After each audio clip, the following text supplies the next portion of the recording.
Hey there. So the podcast is currently on an extended hiatus so that I can write my next book and work on some other exciting projects.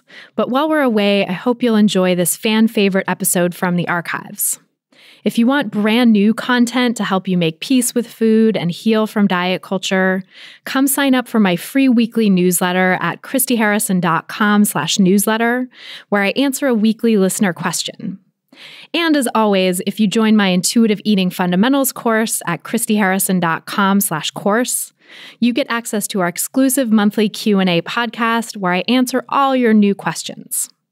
Just go to christyharrison.com/newsletter and christyharrison.com/course to sign up, or click the links in the episode description. Welcome to Food Psych, a podcast about intuitive eating, health at every size, body liberation, and taking down diet culture. I'm your host, Christy Harrison, and I'm an anti-diet registered dietitian, certified intuitive eating counselor, and author of the book Anti-Diet: Reclaim Your Time, Money, Well-Being, and Happiness Through Intuitive Eating, which is available wherever books are sold. Join me here every week as I interview interesting people from all different backgrounds about their paths toward peace with food in their bodies. And by the way, on this show, we bleep out diet culture stuff like weight and calorie numbers, but we don't censor swear words or other adult language, so listener discretion is advised. Anti-diet revolution, we're for health at every size. Eat the foods you like. Food Psych. Hey there, welcome to episode 234 of Food Psych. I'm your host, Christy Harrison, and today I'm talking with fellow Health at Every Size dietitian Veronica Garnett about how weight stigma in dietetics affected her health and her career, the emotional effects of restriction, the importance of representation and community in finding body liberation, how she's finally realizing her childhood dream of hosting a cooking show, and so much more. I can't wait to share our conversation with you in just a moment. But first, I do want to just give a quick content warning for this episode because there's a brief mention of domestic violence and also a description of being weight stigmatized at a job interview. There aren't any graphic details or anything, but I just wanted to flag that in case either of those topics are hard for you to hear about right now when stress levels are really high for everyone overall. And if so, you can always just wait to listen to the interview portion of this episode until you feel ready. Speaking of everyone's stress levels being high, I also just wanted to say a few words about the whole COVID-19 situation, which at the time of this recording is feeling, frankly, scarier than ever. I don't know where we'll be by the time you hear this because things move so quickly with this pandemic, and I have to record these intros 2 weeks ahead of time to allow time for my team members to edit and transcribe the episode. So who knows where things will be when you hear this, but I wanted to share some thoughts that are coming up for me in this moment. It's really becoming increasingly clear to me through the lives that are being tragically lost and the people sharing about that on news reports and social media that fitness and quote-unquote wellness really don't protect people from this disease. COVID-19 doesn't care about how thin you are. It doesn't care about how quote-unquote clean you eat or how often you work out. It doesn't care about any of that wellness stuff, that diet culture stuff. News reports of younger folks dying are coming out every day, saying things like, he was so healthy, she did X amount of exercise per week, etc.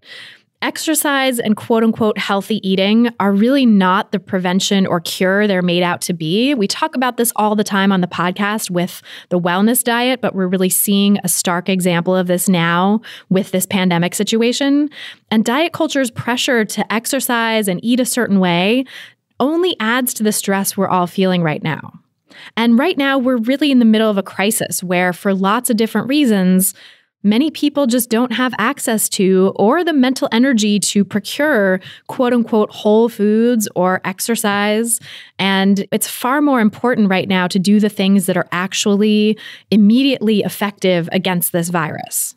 I know I've said it before, but I'll say it again. Don't worry if you're not able to exercise or eat vegetables right now. And don't worry if your eating is weird, if you're eating more than usual, you're eating at weird times, whatever.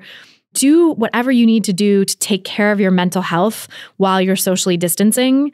And just know that eating or moving your body in certain ways won't save us. But taking the precautions that we know to be effective just might. And those precautions are social distancing, using lots of soap and hand sanitizer, cleaning products for household surfaces, and the proper protective equipment. Those are the things we need to focus on. Those are the things that we know work. So please keep staying home if you're staying home, unless you're an essential worker, in which case, thank you so much for everything you're doing. Keep washing your hands frequently. Keep cleaning frequently touched surfaces daily. Keep staying at least 6 feet away from anyone outside your household. If you go to the grocery store, go for a walk. Cover your cough or sneeze with a tissue or a shirt sleeve. Wear a mask if you think you're sick. And just be an all-around good citizen to protect the people around you. Let's all continue to take care of ourselves and each other throughout this pandemic and get rid of oppressive, magical thinking beliefs about quote-unquote wellness once and for all, because clearly those are not the things we need right now. I'll be back to answering your questions next week, so if you want to submit your own question for a chance to have it answered on an upcoming episode, go to christyharrison.com/questions. That's christyharrison.com/questions.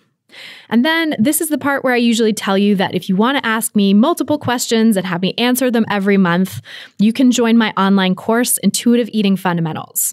And the course really is a great resource for members during this time of uncertainty, both because it gives you hours and hours of content to dive into while you're maybe off work and have more time on your hands and need some support, and also because it has an awesome community forum where you get to connect with other people who are taking the course, supporting each other and, helping each other through this pandemic. And my team and I are in there as well, helping support you.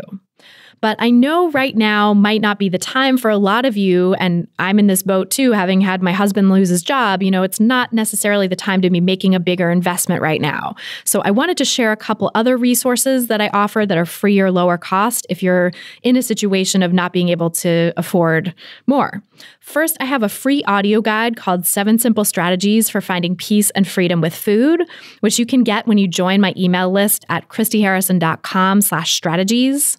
That's christyharrison.com/strategies. And when you join my email list, you'll also automatically get a free 4-day mini course to help you make peace with food and break free from the life thief that is diet culture. So if you go to christyharrison.com/strategies and sign up, you'll get all of that. And then if you want to go deeper, I have a 5-day mini course called A Taste of Intuitive Eating that helps you take the first steps on the path to peace with food. It covers how to recognize and fight back against the diet mentality, how to use self-compassion as one of the most powerful tools in healing your relationship with food, how to start untangling your self-worth from how you eat and how your body looks or how you move, and more. The mini course has journal activities and prompts for each of the 5 days. And then at the end, you also get the option of continuing on to the Intuitive Eating Fundamentals course at a special savings. You can learn more about the mini course and sign up at christyharrison.com/mini course. That's christyharrison.com/mini course. And then the final resource I want to share is my book, Anti-Diet: Reclaim Your Time, Money, Well-Being, and Happiness Through Intuitive Eating, which is now available wherever books are sold. And please buy online for now so that you stay safe. This book is a great companion to the podcast because it goes into depth about diet culture and the ways that it harms us, with hundreds of scientific references and resources to help you deepen your understanding of these ideas and start making peace with food in your body. Just go to christyharrison.com/book to get it, and consider ordering it from your local independent bookstore if they do delivery or shipping, because small businesses are really hurting right now. That's christyharrison.com/book. And if you've read the book already and loved it, as I know quite a few people listening have done, thank you so much. And I would be so grateful if you could take a moment to leave an Amazon review and mark all the other 5-star reviews as helpful. You can also do this on Goodreads if you're a member of Goodreads. Those positive reviews help more people discover the book, which helps grow the anti-diet movement overall and ultimately helps make the world a safer place for people of all shapes and sizes, including the very largest sizes. So thank you so much for reading the book if you have, or for planning to read the book if you haven't already.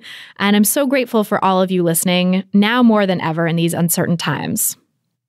And now, without any further ado, let's go to my conversation with Veronica Garnett. So tell me about your relationship with food growing up. Growing up, I guess in my early childhood, I remember having a pretty normal, or whatever normal means, but a pretty normal relationship with food. And I remember there being a lot of pleasure associated with food. I was not a picky eater. And it wasn't like there weren't many rules around food, like what we should and shouldn't eat. Some of the things that I remember eating as a kid, like one of my favorite snacks was Ritz crackers with Jif peanut butter, like making little sandwiches out of them. But also like my dad, like he grew up in Kentucky. He grew up poor in Kentucky. And so like some of the some of the foods, like the foods that he would eat or make for me and my sister on the occasional occasions that he did, were like very rich and had a lot of mouthfeel and stuff. Like he would make like fried bologna sandwiches, or if he would make a peanut butter and jelly sandwich, he would like toast the peanut butter like with butter, like regular butter, and then peanut butter and jelly on top of that. Or we'd have like these Danish rings that we would like microwave, and there's always like a lot of butter and like rich stuff. I remember eating like peanut M&Ms and just eating like a lot of like what I liked, and there wasn't like any concerns around food. But I think in order to like really, I have to give context to what was going on like in my household. I think laid a foundation. The pleasure was one thing that was great, but I would say that I grew up in a household that was pretty volatile. At least when my parents were married. I know that, I don't think my mom would say it in these words, but when I look back on it now as an adult and as a woman who spent years in therapy, that relationship between my parents was one of like domestic violence. Like my father, I had seen my father hit my mother, even if it didn't happen every day.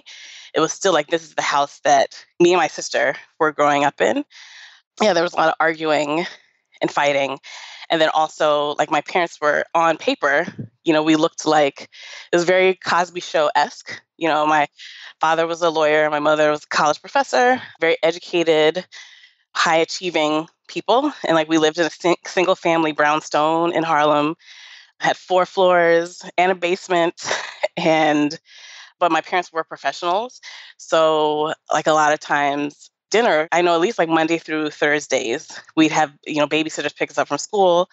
So whatever snacks, it's like the babysitters didn't stop us from eating whatever.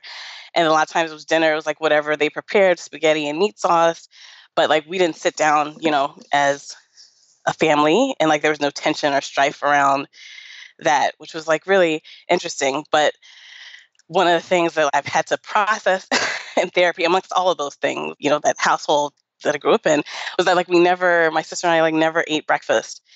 It's like my mom, even though my parents were married, she was pretty much like a single parent taking care of us. And even when my parents were married, my father wasn't really engaged and like never helped out in the mornings and getting us to school, getting us ready for school. And so we just never, growing up in New York City, my mom had a car, so she'd have to get up to move the car and then come back and, make sure, then finding a spot, in the morning is crazy. Oh, it's the worst. I know it well. Yeah. And then, she had to make sure we got dressed and got our hair done, and little Black girls with hair, it's a big thing, and get us to school. And then my mom, that whole time, we went to school, lived and went to school in Harlem, and my mom worked in New Jersey. So she would have to do all this stuff in the morning to get us ready. And then at one point, my sister and I only a year and a half apart, but we were going to 2 different schools. So she'd have to take us to 2 different schools, then get to New Jersey. Like, it was just a lot for her. And so I think that was something that slipped through the cracks. So there was this like unintentional restriction of food because in the mornings we're not eating. So then at lunch and snack time and dinner, we're compensating for not getting that nourishment in the morning. And then thankfully thankfully, my parents eventually divorced when I was 9. Then my mom like went from being, married and somewhat partnered, even though she was pretty much a single parent then, but then to being completely a single parent. And so also I know that, she was in academia on the tenure track. And that's very challenging for Black women, women of color in that setting. So it's like she's having to fight at work, having to care for, now some preteens, and the food stuff just ended up kind of being afterthought. So the not eating breakfast continued. And I know that by the time I got to middle school, a lot of times I remember we wouldn't have breakfast or lunch. We wouldn't have lunch packed. My sister and I, we didn't work. My mom's whole thing was, we should get our lesson, do well in school. So it's not like we worked to make our own money to then buy food. And like we didn't get an allowance necessarily. So you didn't have money to buy food at the cafeteria either. So it was like you would have had to pack your lunch. Right. And like sometimes maybe we would have some cash here and there. And like sometimes like if they had a snack table, I remember, I'll just keep it on me instead of we, but I'm sure my sister had similar experience. But like maybe we would buy snacks or have something at lunchtime, but a lot of times we wouldn't. A lot of times I would just skip going to the cafeteria and maybe go to the school library and just sit. And I just remember in middle school, a lot of mornings just had like my stomach growling and having the anxiety about that, like in a quiet classroom and your stomach is growling. And I'm like amazed now, like looking back on it, how well like I did academically, considering all that was, all that was happening. And like the stuff that was happening, like the not having food or money is not because like we weren't poor. I had a very pretty middle class existence, but I think it was just things get lost in the sauce. So I just remember that unintentional restriction. And then just like when it came to eating, I would eat whatever I wanted and whatever I enjoyed. The relationship with food, I think, was pretty normal, all things considered. But I think maybe more so the issue for me may have been more so like my relationship with my body. And, I was 5 since I was fat, or at least that's the first time I realized that I was a fat kid. And actually, I remember it like so vividly. I was in kindergarten. I was standing in line, like it was a Monday, and we were standing in line like to meet with the teacher or to have our teacher like review our homework from over the weekend. And I remember it vividly, like my teacher, I think she patted me on the belly and she made a comment about like, oh, you ate too many of the, my Ritz crackers and peanut butter. Like she said, I ate too many of those like over the weekend. Oh, no. Yeah. So it was like all of a sudden, like, oh my God, I'm fat. I'm like, what? For me, I don't think I ever put the 2 and 2. Like what I ate is what caused me to be in a larger body as a kid. I was still going to eat what I wanted to eat. But then I just now I had this extra layer of being like self-conscious about my body. And then also when you are living in a household that's volatile and there's emotional trauma and stuff like that, I think there's more of an issue about feeling safe in my body, than anything else. And of course, they sort of compound one another, right? Because if you're told that you're fat and that is bad, then that makes you feel less safe in your body. And if you already don't feel safe in your body, then being told that you're fat also just compounds that. Right. It's like a vicious cycle. Yeah. A vicious cycle. Yeah. That sounds really painful. Where did it go from there? So at this point, I guess we've talked about middle school and stuff. So yeah, around middle school, when I was 11, 12 years old, my father was diagnosed with prostate cancer. And so at this point, my mom, my sister, and I are living in New Jersey. My dad's still in the house in New York. But we ended up spending a lot of time that spring and summer in New York. And even my mom, like she was there, even though my parents were divorced, like she was very helpful in my dad's recovery because he had surgery and I guess treatments, and that was successful. She would do the grocery shopping. And then at that point, somewhere along these lines, I started to develop an interest in food and like actually cooking. So sometimes like I would help prepare food. But it's like right around this time, like this is also right around this time that I started having my period and like my body was changing, maturing and all of that. It was right around that time like my dad started criticizing my eating habits or pretty much my size, my body, like my double chin. He would say some very hurtful things. And like I remember a couple of times crying, like locking myself in the bathroom and crying, but locking myself away to like keep myself, like having actual physical boundary to like protect myself. from that. But it was from then, like, I really started to feel like I wasn't good enough, or like my body wasn't good enough. I mean, I think I already felt like I wasn't good enough just as a human being or as a daughter. So now this is like an extra layer. Yeah. Like, ooh, okay, let me keep it together. Oh, no. Okay. Like this stuff, like like I've spent years, in therapy, like processing all this stuff. But sometimes when I bring up the story, and I hope that I'm still not operating from, the story. I mean, that's yeah. But even when I like bring it up, it's still, it's a little, yeah, it gets emotional. Well, it's trauma. It's really traumatic. And I think even thinking back on trauma years later after processing in therapy, sometimes it can really like sneak up on you, those feelings. Right. Yeah, definitely. Like I had a recent moment of just like boo-hooing about my, Mm. like I shouldn't laugh. That's like a nervous laugh, but so I just remember boo-hooing about rehashing my story. And it's interesting because like I've had issues as an adult with depression and anxiety, and I'm sure like looking back as a child, like I had it then, but like now I have the language and the tools and the support that I need to manage and deal with it. I can totally empathize with that, having had depression and anxiety as a kid and having no reference point for it or understanding of it. And like just being like, why am I so sad and angry all the time? Like Yeah. life sucks. Nobody really helping me pinpoint it. People looking from the outside looking in, they would not assume that that was what was going on. Like I had mental health issues. And like people would tell me this as like when I'm an adult, because I have no problem sharing stuff and like talking about my mental health journey. And people are like, I never knew. But I think it was the same thing like as a kid. I don't know if people noticed or, we had that idyllic picture of this family unit before my parents divorced. And even afterwards, it's like things still were pretty good on paper. But yeah, that wasn't the case. Fast forward a little bit. Now we're at the point where I'm a teenager and considering my career path. So when I was, middle school, high school, around that time, that's when like Emeril Lagasse was big on Food Network, Bobby Flay and Sarah Moulton and all those people. And I used to watch Food Network like every day. And I would like print out recipes from online. And like my mom would, like, she was very supportive in that regard. Like she would, get the groceries that I needed to cook.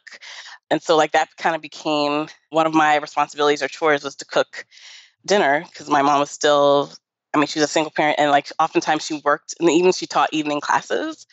And so my sister and I were kind of latchkey kids, latchkey kids.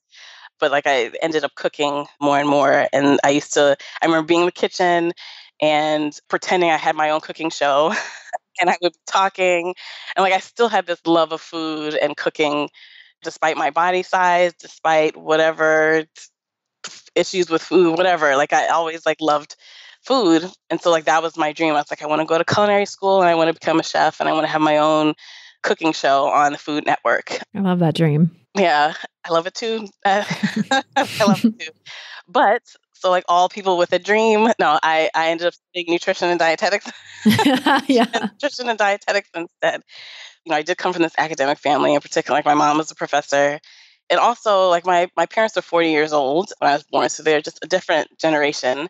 And for them it was, you go to college, you get your degree, you get a good government job and, with a pension and other benefits and stuff like that. Like that was the goal. And I think, my mom, I think she was very well intentioned and I was an obedient child. So I ended up I chose nutrition. Did I really choose it? I don't, but I chose it because I was like, well, maybe it's close. It's close enough to, it's related to food and it's close to culinary. And so then the reason that I got into dietetics is because I went to Howard University for undergrad, and they have a very small nutrition program that I swear people don't know it even exists. But what's great about that program is that they did have a coordinated dietetics program. So they had the dietetics program, there was a pre-medical and pre-dental and a community nutrition track that we could have chosen from. So I remember meeting with my academic advisor, or at least the woman who would become my academic advisor, like during freshman orientation week. Yeah, I met with her and my mom. My mom and I like met with professor and academic advisor, and she was a dietitian. And she explained how, like, after the 4 years and doing this coordinated program, I could sit for the registration exam.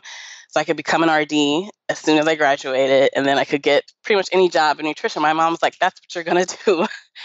So that's what I ended up doing. It was more practical than, yeah, going to culinary school and working a manual like labor job, standing on your feet.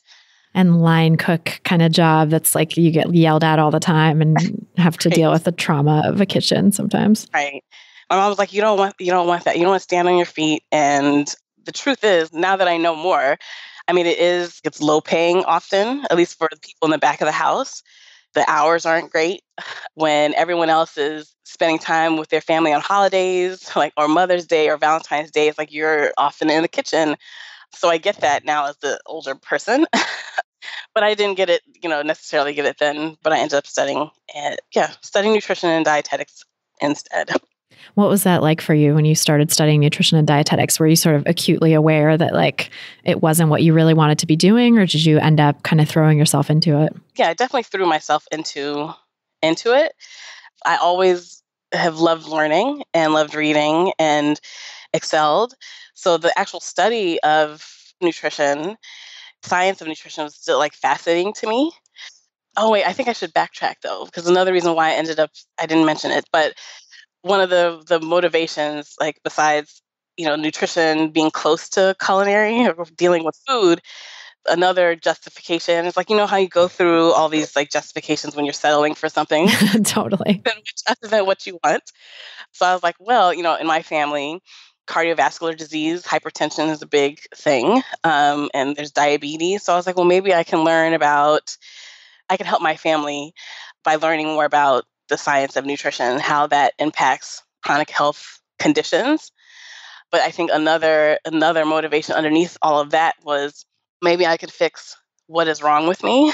Like going back to the stuff with my dad and not feeling like I was good enough and my body, like all of that stuff. I was like, okay, well now I'll have the tools to like fix myself. So studying, like, yes, I excelled academically and I love the science of nutrition, but then also was like trying to figure out ways like, okay, well, how can I change my body shape or size, my weight? And I think at a certain point, my relationship with food definitely kind of got messed up during those 4 years.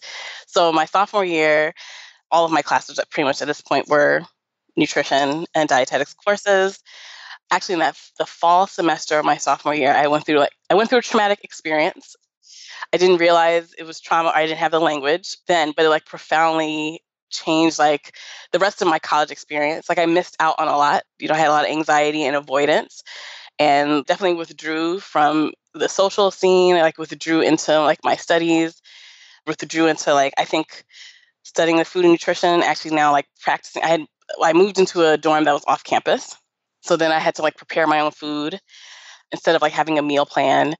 And like at this point, it's like where I really started to try to. I think this is where some orthorexia or symptoms of that, or some really interesting, to say the least, habits around food and eating started to occur. And like now I'm like realizing it, 15 years later, like, oh, I was using food and whatever exercise habits that I had to like cope with the traumatic experience that I went through.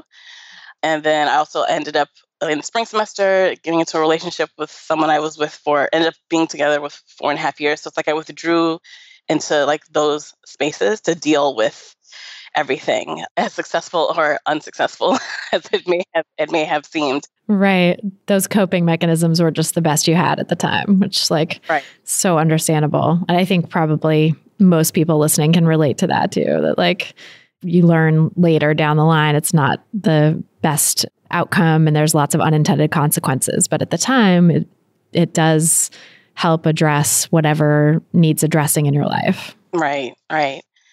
I should also mention, like because I moved off to this dorm that was off campus, didn't have a meal plan. I ended up just eating less. It wasn't intentional, but I was just eating less. I mean, I don't ever remember hunger. Like I would still eat, but just I was not eating as much as I did when I had a meal plan. And then there was a shuttle that would go back and forth from the dorm to campus, but it didn't run as often as would have been helpful. So I just realized it was much easier to just walk to campus back and forth. And so like I ended up losing like a significant amount of weight And I didn't notice, I didn't have a scale, but like my clothes fit differently. And I didn't realize until I went home for Thanksgiving break, like weighed myself when I still like weighed myself. But don't do it now because that would send me into like, it's just no bueno. But I did then, and like I realized like, oh, I've lost weight. And now I'm studying more nutrition and stuff. So when I came back, I still like, I don't think I paid much attention to, I didn't change much about my eating and physical activity until I went home for the Christmas break. And I think just, I weight cycled. So it's like you lose weight, and then now I'm back home and eating all the holiday food fare and all that kind of stuff. So I know I gained some weight back. So I realized like I stepped on a scale probably before I went back to school for the spring semester. So then at that point, it's like when I really started doing stuff like, this is when I started to play around with vegetarianism and veganism. And for me, like that was just a way to restrict. Or I remember at the time, like at family style restaurants where you have the meal deals. So I would go out to eat like on a Saturday, and I would get an appetizer, an entree, and dessert and eat whatever I wanted, because I'm still like all about food and pleasure. But then like the next day, all I would do, like I would lay in my dorm room in the dark. And then also there was a yoga studio not too far. Not too far from my dorm, and they offer like a free belly dance class for first time students. So I started with the belly dance, and then they had the yoga and Pilates. And so I started doing all those things. And then for me, it was just, I guess I was telling myself it was about wellness, but it was more about like weight loss, or, losing what I had gained over the winter break. And then also to get to like my goals. Because at this point, now I know about BMI, and I knew that I was the O word. I was the O word. And I was like, but I have to get within my BMI within the, and yeah, it's like, if I'm going to be a dietitian, like this is what I need to look like. So like the rest of my time in college was just doing things to try to fit within the parameters, or at least the weight parameters, what a dietitian is supposed to be. Like in my senior year, I ended up training for and running a marathon. And like that, the motivation behind that was weight loss.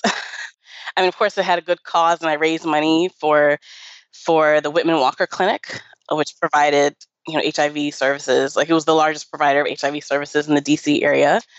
But the motivation underneath it was like, okay, I want to lose weight. Just like with weight loss, it was up and down cycling like throughout those years. It's so upsetting how nutrition and the study of dietetics takes people there so reliably. And especially if you came in with this idea that your body was too big and that it was a problem to begin with, I feel like it's inevitable that it would take you down that path of weight cycling. And it's so insidious, because it sounds like you really weren't, even though in the beginning you had this idea in the back of your mind from your dad's criticism and the criticism you'd gotten over the years that your body was too big, there wasn't really like a concerted effort or like behaviors that you did to try to change it. And your relationship with food was maybe a little complicated, but it wasn't like it turned out to be in college. Like that sounds like it's where it really kind of became super disordered. Right. And now this like just reminds me of the time, because now that I'm vegan and like that limited my options, especially like this is the early mid 2000s. And, plant-based eating was not as popular as it is now. So there weren't as many options. And so I just remember crying, having meltdowns at restaurants, because like there was nothing for me to eat, and that is just no way to live. Like now, now I'm like, that is no way.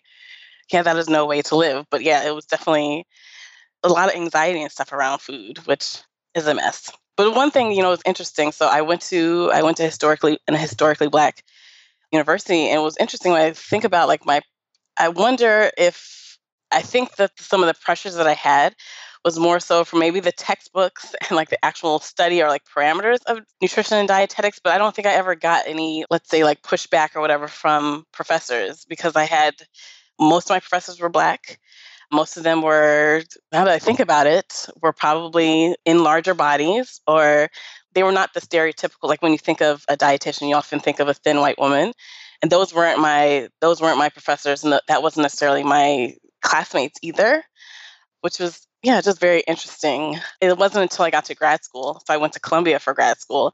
And then it was like a culture shock. I go from being like in a situation where I'm in the majority to now being a minority.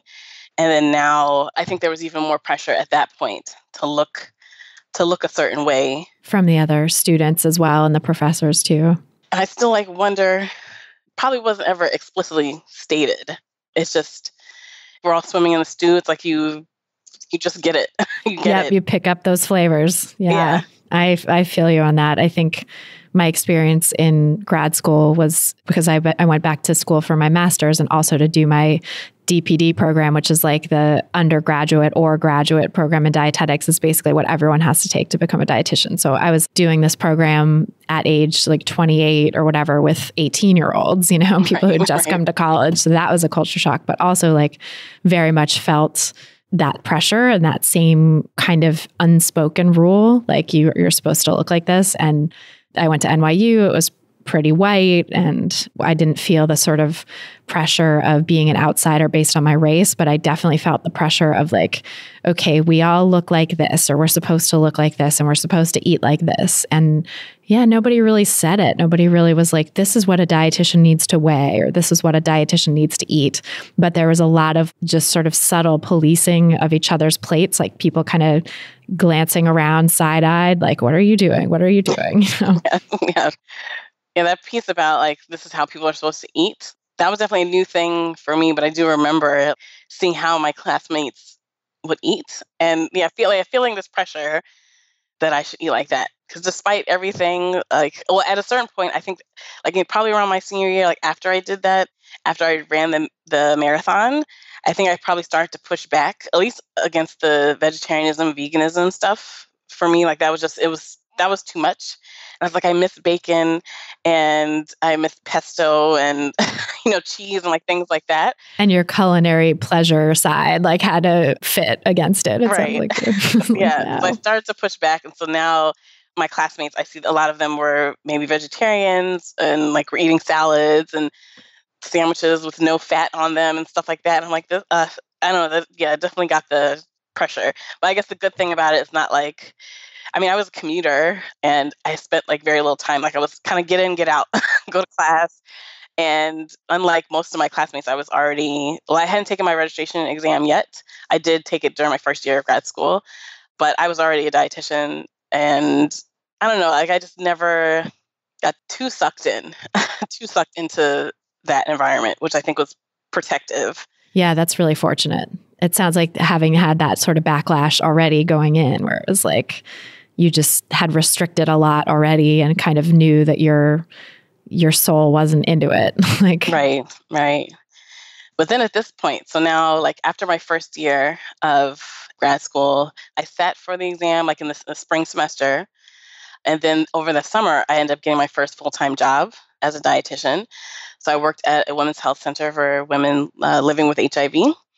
And I think that professionally, like that's where I started to get a lot of pushback about my size. And at this particular place, like we served breakfast and lunch. So sometimes I would sit in the cafeteria with clients and I would eat, but then people would be observing and commenting on what I was eating, or people would observe and comment on my size. And also, like, I think right around then, I started doing Weight Watchers with my mom and my sister. And the same kind of meltdowns and stuff that I was having in undergrad, that kind of, I don't even know what's the word but the craziness started. And it was very short-lived that I was, like, it was maybe 3 months that I was on Weight Watchers, but it was definitely, like, very harmful for me. Like, I remember stepping on, like, weighing myself, like, times a day. I remember trying to be confined to this point system. Definitely messed me up. I remember being hungry all the time. But then my clients would comment if my clothes were fitting differently and I had lost weight. There's this positive feedback about it. But then I'm like an emotional wreck. Yeah, it sounds like the restriction really got to you, like at an emotional, mental level. You just couldn't deal with it, which is so understandable and normal. And probably a lot of people listening also have had that experience. Right. It's no good. No good. Did that sort of kick off more disordered eating for you with Weight Watchers? Because you said you were only on it for about 3 months. Like after you stopped, did you kind of keep going with diety behaviors? I think at that point, like that was the final straw for like that disordered eating. So also around the same time, like I feel like it's always like, and another thing, like, and another thing. This is what happened after that. So, but also like now I'm in my second year of grad school, and I was working full time at this job at that women's health center. But in this short period of time, like right around then for like the next year and a half, like talk about a lot of trauma or a lot of grief happened. It was like I was in my long-term relationship with my college sweetheart, like that ended. Actually, no, like first it was my aunt passed away. One of my she passed away. Then my grandmother passed away. And I was also, the job where I was working was very toxic. It was a toxic environment and like stressful. I started having panic attacks. And I had like my first panic attack at the job. And then after my grandmother passed away, like I came back from her funeral and then I was let go from that job. And like, so like all this stuff happened like back to back to back. And so like I ended up going through a mental health crisis. I mean, I was having the panic attacks, but I was diagnosed with generalized anxiety disorder. Eventually I was diagnosed with major depressive disorder. Like school fell apart. I had to sit out. I sat out for a year. So it was a 2-year program, but it took me 5 years to eventually finish because I sat out for a year, came back for a semester, sat out again for like another semester, and then finally just went ahead and finished like my thesis. So I guess for me, like the mental health concerns were more important than my weight or my eating. Like, so yeah, the dieting habits, that just ceased. But also, thankfully, around that same time, I learned about health at every size. So I finished my master's in May of 2012. So it must have been 2000 that fall that I first learned about health at every size. And I actually like looked at my Amazon history. I remember it was December 11th, 2011. I actually bought the Linda Bacon's book. That changed my life. And my master's thesis was I used health at every size as like the theoretical background or like the framework for my thesis. And like that was very healing for me personally. And like ever since then, that has like influenced my work as a dietitian. That's so incredible. Yeah. Since then, there hasn't been, I mean, I think I still have, we talked earlier about like swimming in the stew. Like sometimes I do get impacted by like fatphobia. And like if I do step on a scale, like I did like maybe a couple of weeks ago, and that kind of put me in a bit of a tailspin. And I was like, well, maybe I should, like, still like sometimes it's hard to not fall back on, those like diety or fat phobic notions, or to like get lulled into like the promise of what weight loss would bring. But I always have to, like, whenever those thoughts come up, I have to tell myself, okay, this is bullshit. This is not true. Like, this doesn't mean anything. I really have to talk myself down or away from that line of thinking. But it's hard. It can be hard at times. I think most of the time I'm an intuitive eater. Most of the time I'm pretty good. I've like come a long way in my own mental health journey. Like I still go to therapy. I've done a lot of work to get to the place where I am. So I'm thankful for that. But sometimes it is still a little difficult.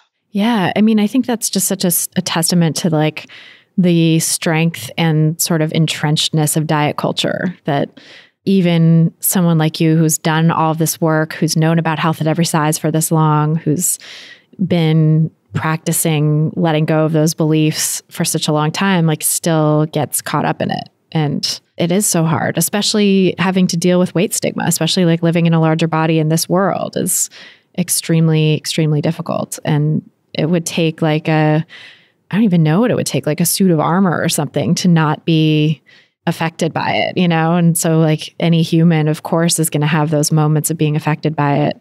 It's just that much harder to avoid the larger you are on the weight spectrum, because that's how our culture is right now. Right, right. What I'm very like grateful for is like I follow a lot of Instagram, social media can be a shitty place, but it can also be a wonderful place. And I follow a lot of like fat activists and plus size models and like people who are doing the work. And it's like whenever I feel some type of way about my own body, I can like scroll my Instagram. Like I also like I regularly follow and unfollow people Like if I see anybody like who has like before and after like weight loss images and stuff, I'm like, okay, I can't do that. But Yeah, but you're like out. when I see like right, but when I see other, especially Black women taking up space, and I see the beauty in them, like it's easy for me to like, okay, I can see the beauty in myself, which I think I'm like so grateful for. Yeah, all these people who are just doing the work.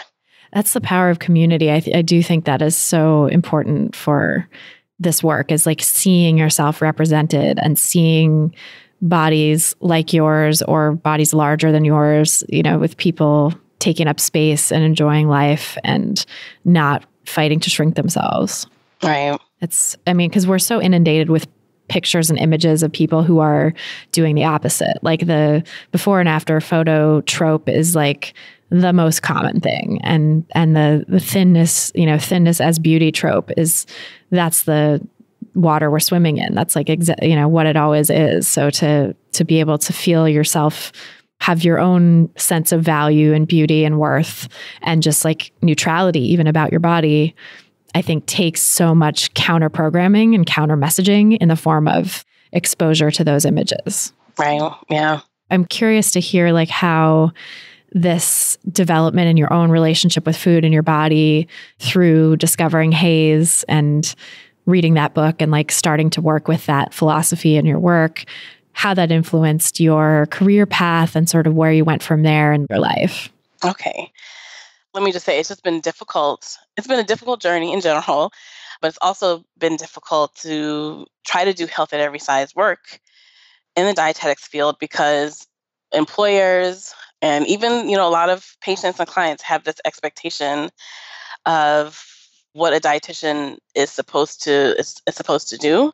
And a lot of dietetics is still very, weight focused. And yeah, so like I think about in my jobs, like I've tried to use health at every size principles, but it's just difficult to implement those things. And I honestly feel like, there are very few places, like maybe in some eating disorder recovery programs, Haze and intuitive eating is used, but like in the general sense, like I feel like the only way for me to do the work that I want to do is like if I'm doing my own thing, if I go into private practice, because it's difficult. So I've had my regular jobs, which I could talk about the instability. So I graduated from college in 2007. So this is right before the recession.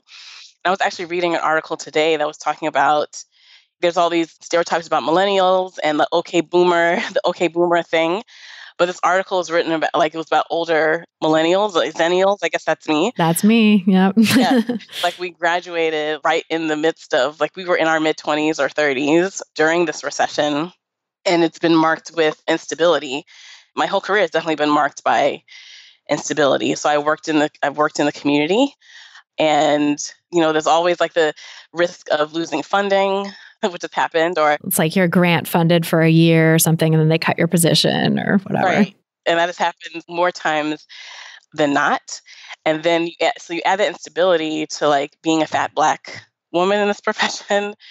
And then I've had a lot of pushback from clients, a lot of pushback. Like that wasn't just that first job at the Women's Health Center. It was like my whole career.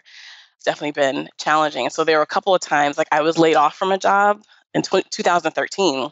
I actually had the option to stay at this job, stay on as a consultant, like work 2 days a week with no benefits and all of that. And I'm like, I can't afford to do this. And like, so I ended up just taking my severance package and getting unemployment.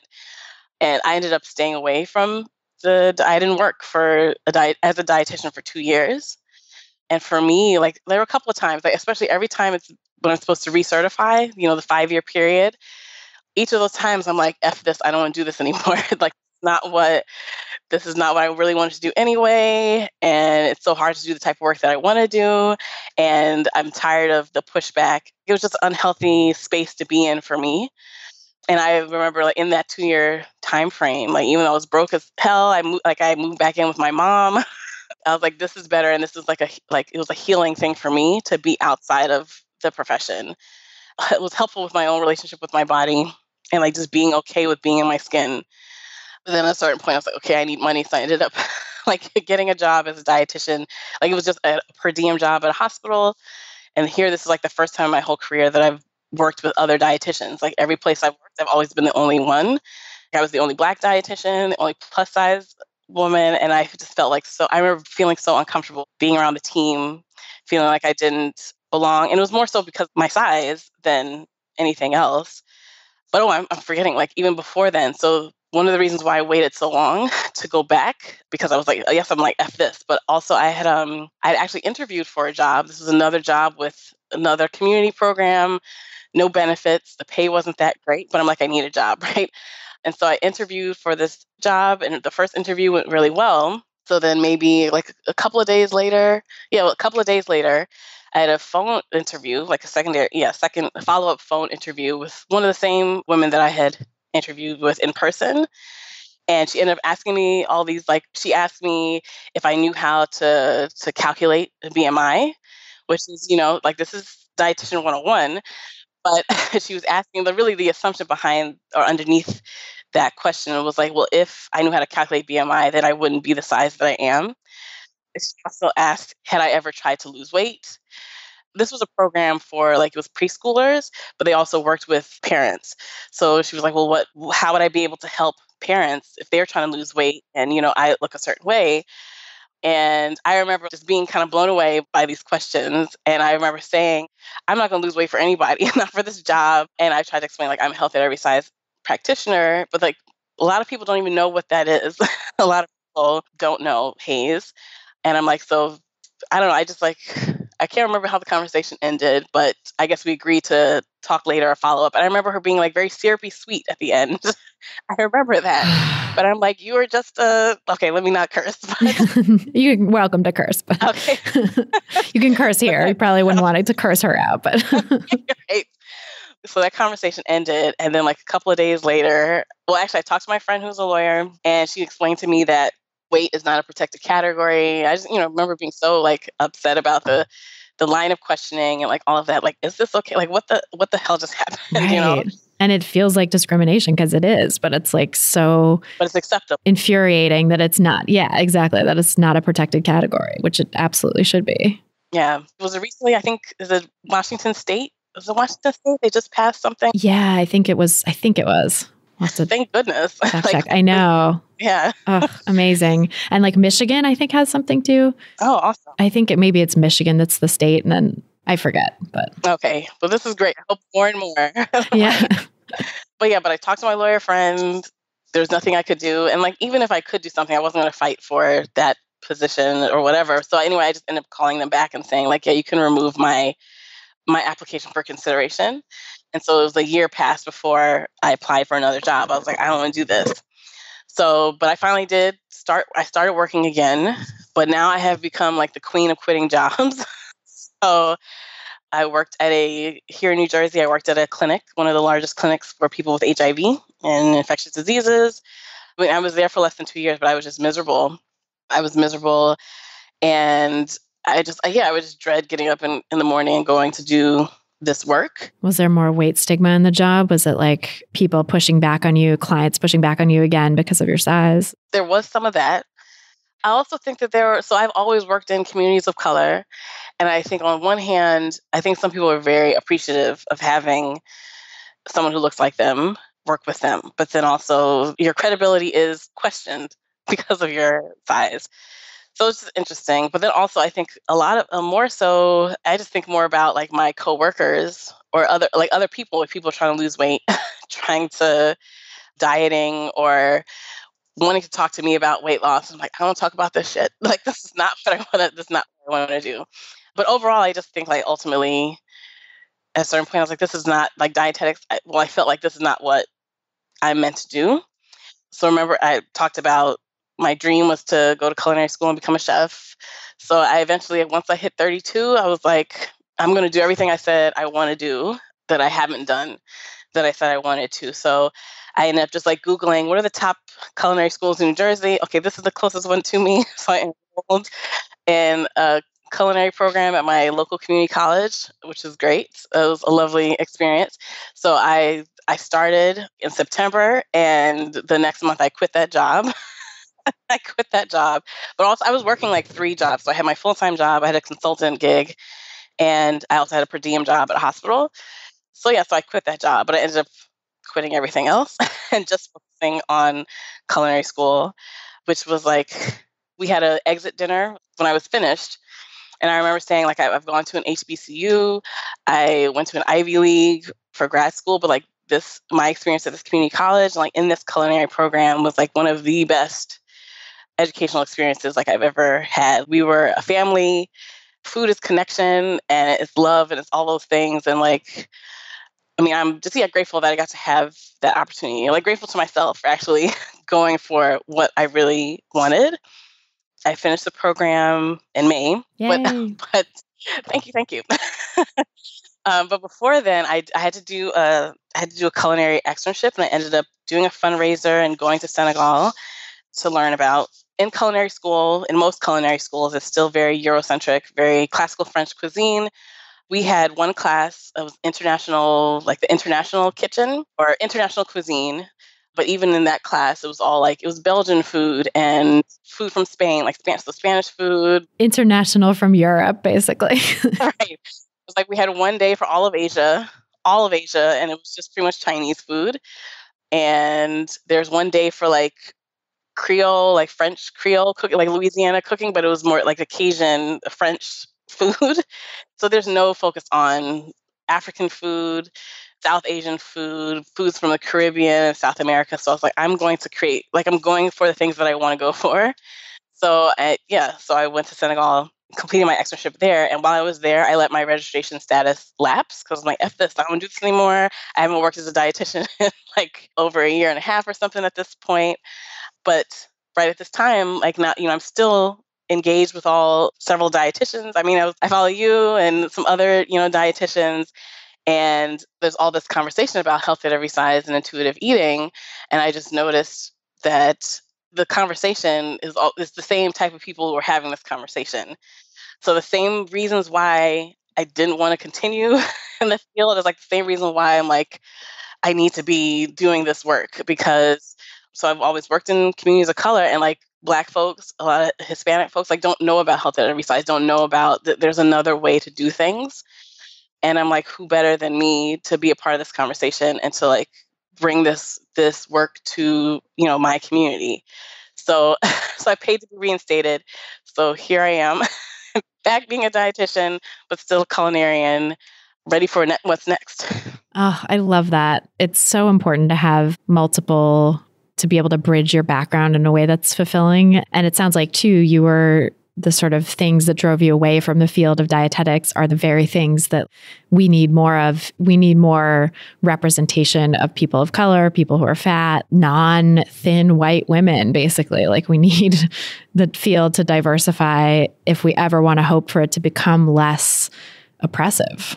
Right. And it is so oppressive. It's so oppressive to people working in the field who are not thin white women. And it's also so oppressive to the people that we try to help as clients, because I think that white supremacy and that thin supremacy, which flows out of white supremacy, is so entrenched in this culture and in this field that it's never going to change unless we get people who can help challenge that.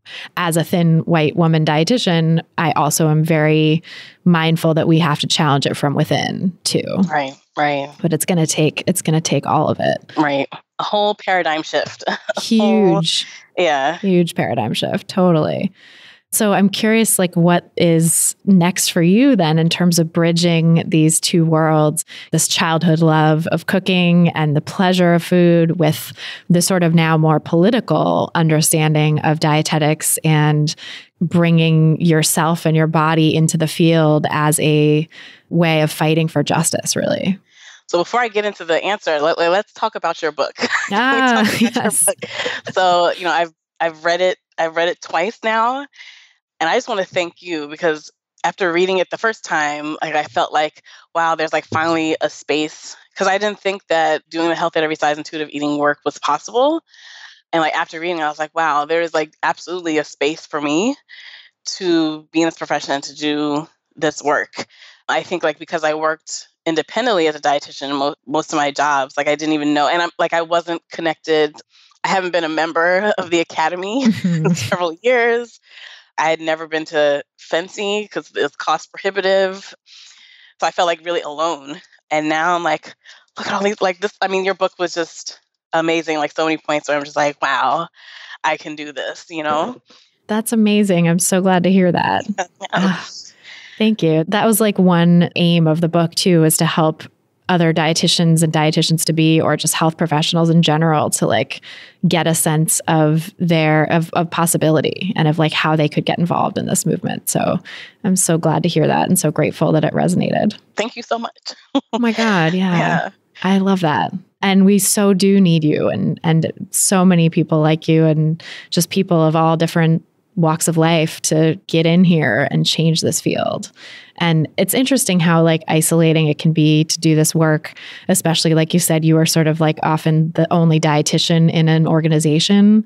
And so I can imagine how you just don't sort of connect with other dietitians or other people doing the work, and having to face all that weight stigma in those jobs is just very demoralizing. So to kind of know that there is this world out there and that like there are other, even, you know, Black dietitians and fat Black dietitians like doing this work, which I mean, even when I wrote the book, I hadn't met you or like Christina Johnson or Ayana Habtemariam or any of the folks that I have now recently talked to and gotten to know that are doing this work and like helping to spread this message to their communities. And like now I can feel like I'm connected. I wasn't connected with these ladies either, but like now I am.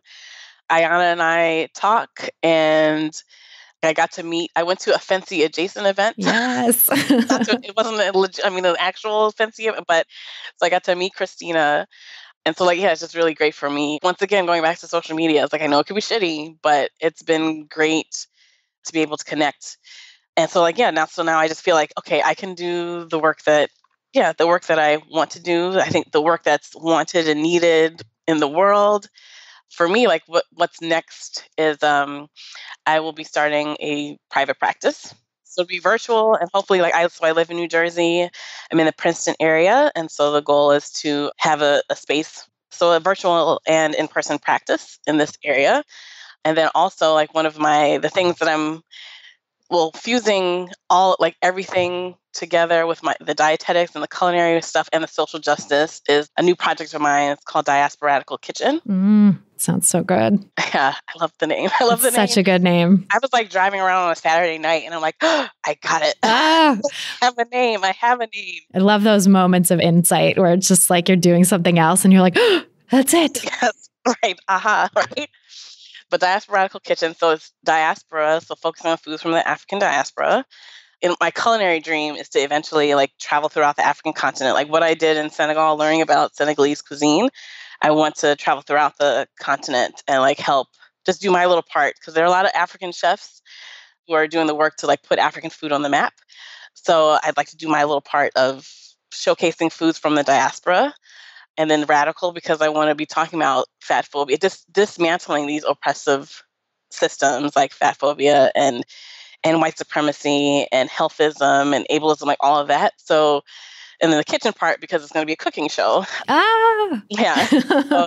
So actually, like last year, I was just playing around. I did this leadership training program, and one of the results that came of that program was I filmed a couple of episodes of a cooking show, because that was part of the full dream, the culinary dream, to have my own cooking show.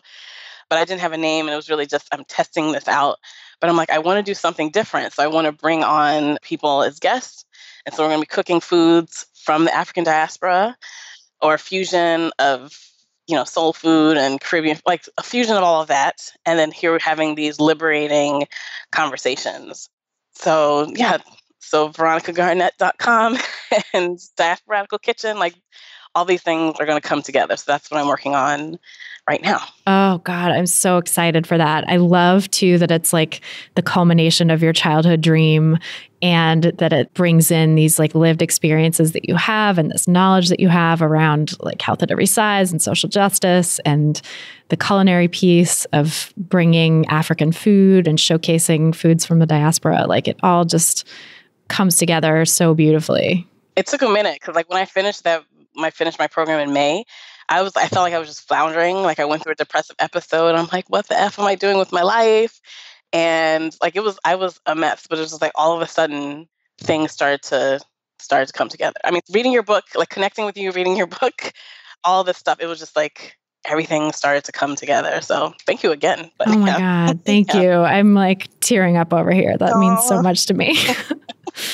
I feel like you're going to do such amazing things. And these projects that you have going just sound so incredible. And I'm so grateful that like I helped inspire that. So thank you. It's amazing. Well, so we'll link to your website so people can find you. And depending on when this comes out, you might have a landing page or, just a little bit of information, or it might all be there. Who knows? Yeah, I'm going to get my act together. Where I'm going to get it together. We'll talk offline about like a date that this will drop, and then you can have a deadline in your mind to aim for. Okay, perfect. I need that. Sometimes I need that like structure, that motivation, Totally. I do too. I always need a deadline, or else I'm just like, okay, I'll get that to you never. Right. Right. Oh, I love it. Well, thank you so much, Veronica. It's so much fun to talk with you. Yeah, thank you so much for having me. This was wonderful. So that's our show. Thanks again so much to Veronica Garnett for joining us on this episode, and thanks to you for listening. If you're looking for some practical tips to help you get started on the anti-diet path, grab my free audio guide, 7 Simple Strategies for Finding Peace and Freedom with Food. Just go to christyharrison.com/strategies to get it. That's christyharrison.com/strategies. If you've gotten something out of this podcast, please help us reach more people who need to hear the anti-diet message by sharing this episode and subscribing to the pod on Apple Podcasts or your favorite podcast platform, whatever that may be. You can see all the places to do that at christyharrison.com/subscribe. That's christyharrison.com/subscribe. You can also leave us a nice rating and review in your podcast provider of choice, which is another way to help new listeners discover the show and is always so appreciated. To get full show notes from this episode, including all the resources we discussed, plus a full transcript, go to christyharrison.com/234. That's christyharrison.com/234. And to get the transcript, just scroll down to the bottom of the page and enter your email address. This episode of Food Psych was brought to you by my book, Anti-Diet: Reclaim Your Time, Money, Well-Being, and Happiness Through Intuitive Eating, which is now available wherever books are sold. Just go to christyharrison.com/book to get it. A big thanks to our editor and sound engineer, Mike Lalonde, our community and content associate, Vinci Chue, and our administrative assistant, Julianne Watasik, for helping me out with all the moving parts that go into producing this show every week. Our album art was photographed by Abby Moore Photography and designed by Melissa Alam. Our theme song was written and performed by Carolyn Pennypacker Riggs. And I'm your host and producer, Christy Harrison. Thanks again for listening, and until next time, stay safe, and as always, stay psyched.